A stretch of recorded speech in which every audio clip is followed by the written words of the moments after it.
Bonjour et bienvenue dans ce nouveau tuto où je vais vous montrer comment faire des diminutions que l'on travaille en maille serrée, en demi-bride ou en bride. Voilà, on va voir les trois où c'est un petit peu différent pour chaque. Donc, on va commencer avec la maille serrée. Donc, j'ai juste fait un petit échantillon pour pouvoir vous montrer.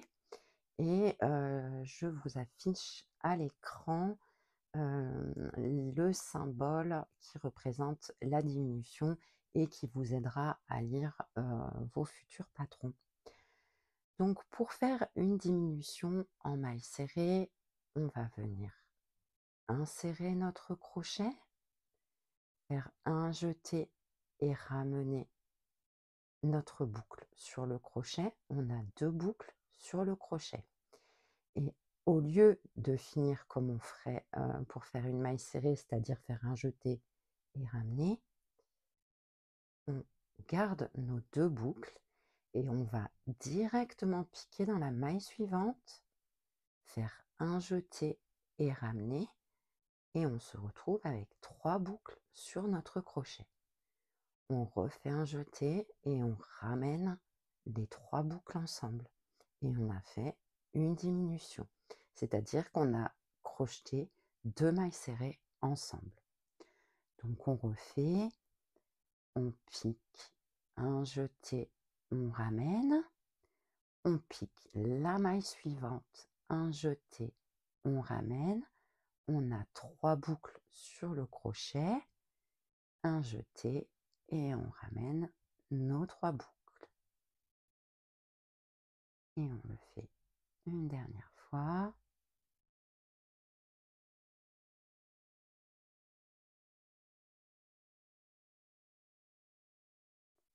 Et on est venu faire trois diminutions.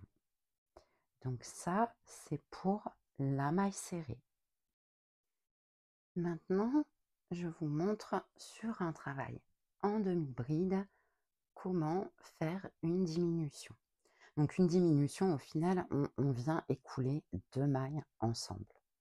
Donc pour la demi-bride, on va venir faire un jeté, on pique notre maille, on ramène, et on ne va pas terminer notre demi-bride comme on le ferait à l'habitude.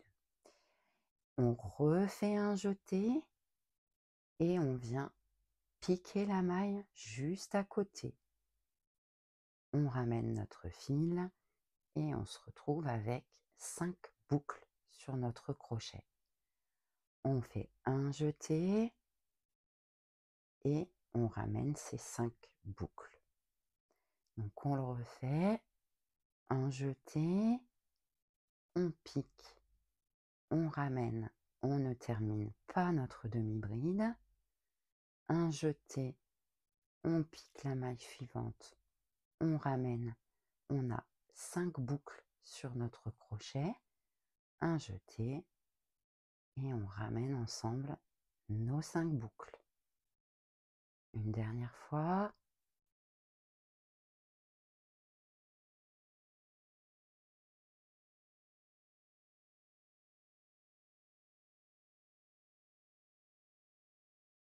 Et on a réalisé des diminutions sur des rangs de demi-bride.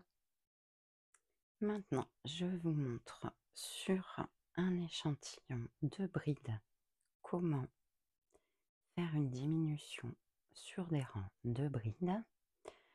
Donc pareil, hein, donc on va venir ramener deux mailles ensemble. Donc on fait un jeté, on pique notre bride, on ramène,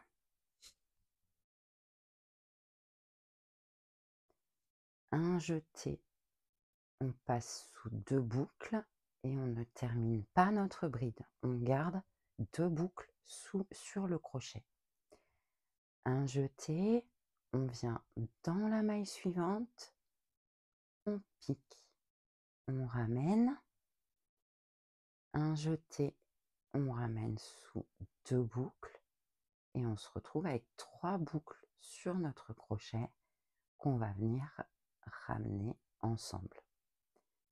On refait, Donc un jeté, on pique, on ramène, on fait un début de bride qu'on ne termine pas. Il nous reste 2 boucles sur le crochet. Un jeté, on pique, on ramène, on fait un début de bride qu'on ne termine pas. On a 3 boucles sur notre crochet. Un jeté, on ramène nos 3 boucles. On pique, un jeté, on ramène, un jeté, on ramène 2 boucles. Un jeté, on pique, on ramène, un jeté, on ramène 2 boucles, un jeté, on ramène les 3 boucles. Voilà, donc on a appris comment faire des diminutions sur les 3 types de mailles utilisées régulièrement. On a terminé ce petit tuto où on a vu comment faire des diminutions sur les mailles serrées, les demi-brides et les brides. J'espère que ce petit tuto vous aura été utile pour vos futurs projets. N'hésitez pas à me laisser un petit commentaire et à vous abonner à ma chaîne. Voilà, ça m'aide beaucoup, hein. Je suis en cours de développement pour ceux qui n'auraient pas vu. Donc ça fait toujours plaisir, hein, un petit j'aime, un petit commentaire, voilà. Merci à vous et à bientôt.